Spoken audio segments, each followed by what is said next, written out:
Në ndërkohë që ka dalë edhe teoria e tradhtarëve. Shqipëria e shqiptarëve, pushteti i tradhtarëve, këto të gjitha janë marrëzira, të cilat vendet i kanë paguar shumë shtrenjtë. Po nuk po shkoj deri ke Gjermania se do më thonë pastaj që pse i ngatron këta, se këta janë çuna të bukur me nazistët. Nuk i gatroj me nazistët. Nazizmi triumfoi jo sepse ishin disa njerëz të këqinj që morën përsipër ta çojnë Gjermaninë në atë rrugë, po se shumë njerëz të mirë shkuan mbas këqive. Triumfoi jo se ata të këqit ishin djalli vetë dhe gjithë populli ishte një popull djajsh, po pikërisht sepse ata të mirët, që janë gjithmonë shumica, vajtën pas Berihajt. Dhe prandaj, unë nuk e kuptoj dot, si mund t'jesh ambientalist, edhe të rrish në një shesh bashkë me lloj-lloj njerëzish që kanë në fjalorin e tyre 40 fjalë, nga cilat 20 i kanë një rrokshe.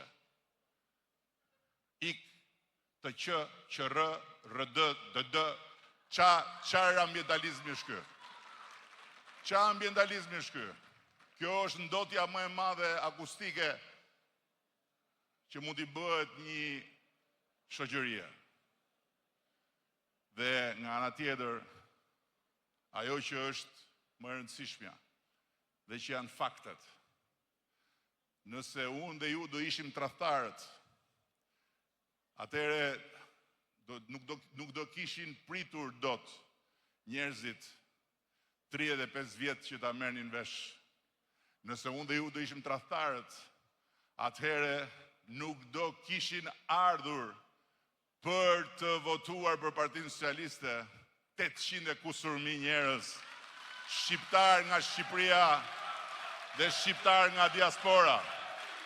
Nëse unë dhe ju do ishim tradhtarët, atëhere të jeni të sigurt që nuk ka patronazhist, nuk ka organizat, nuk ka struktur që mund ta përmbaj një popull që të shkoj në votim edhe t'i rrëzoj tradhtarët. Po ne nuk jemi tradhtarët, ne jemi shpëtimtarët.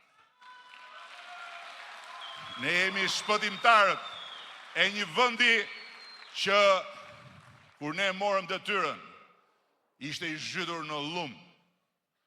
Ne jemi shpëtimtarët e një vendi ku vriteshin me çifte flamengot për qef, e ku vriteshin zogjt, e vriteshin kafshët e pyllit sin harados kur i thon fjalës. Ne jemi shpëtimtarët e faunës Shqipërisë, sepse vum 10 vjet me moratorium, 10 vjet moratorium kundër gjuetisë. Dhe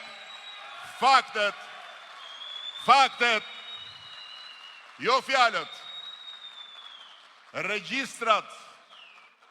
regjistrat ku janë të regjistruar ajo që quhet popullsia e shpendëve dhe e kafshëve të Shqipërisë tregojnë se si janë rritur dhe si janë shtuar gjatë qeverisjes sonë.